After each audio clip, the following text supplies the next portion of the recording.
If you want to grow spiritually strong, if you want to graduate from God's training school, then here's the first step you got to take. Write this down if you have your note sheets. Humble yourself by admitting that you need God. Humble yourself by admitting that you need God. And just look at the first few verses here. I love you, O Lord, my strength. The Lord is my rock and my fortress and my deliverer.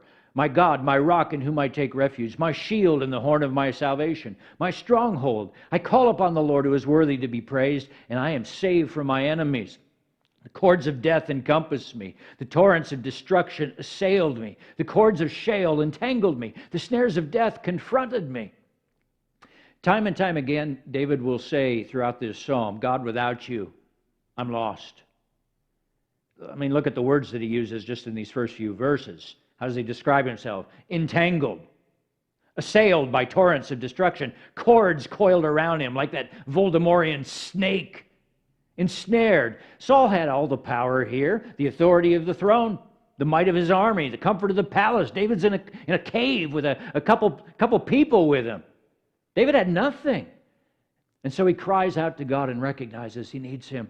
And you and I will only begin to experience God's power and presence in our lives when we reach this same point of desperation. And there's no other way. Like David, you and I have to come to the place where we'll say, I love you, O Lord, my strength. That beautiful phrase captured my heart when Janice and I first landed in California back in 2016. Here we were completely reliant on God to reinvent and redirect our lives. We didn't even know where we were going to live when we first got out there. But then 2 weeks after we did move into our new place, one day Janice woke up and she couldn't move. Her back made like Porky Pig and said, that's all, folks.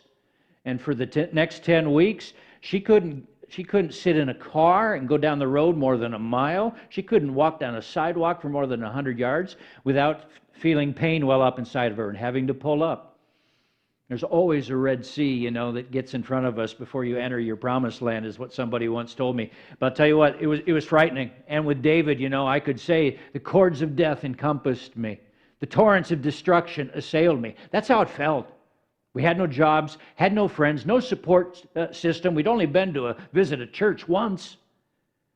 But in one of my early quiet times, I came across this psalm and read it again, Psalm 18. And like we said last week, when you're in a time of emotional depression or despair, you got to stay connected to nature and connected to each other, and you got to stay connected to God. And I was reading my Bible every day, and I read Psalm 18, and I couldn't get any further than these first words, I love you, O Lord, my strength. And I said them again, and then I said it aloud. And then from then on out, every time I would feel overwhelmed or besieged by fear, I'd just say that little line and repeat it out loud. Not like a mindless mantra, not like a chant. It was very much a mindful prayer. I love you, O Lord, my strength. And as I would repeat that, whatever darkness or despair I was feeling would lift off of me. That's the first lesson of this psalm. If you want to graduate from God's training school, if you want God to train you and help you grow spiritually strong and mature, then you first have to admit that you need His help.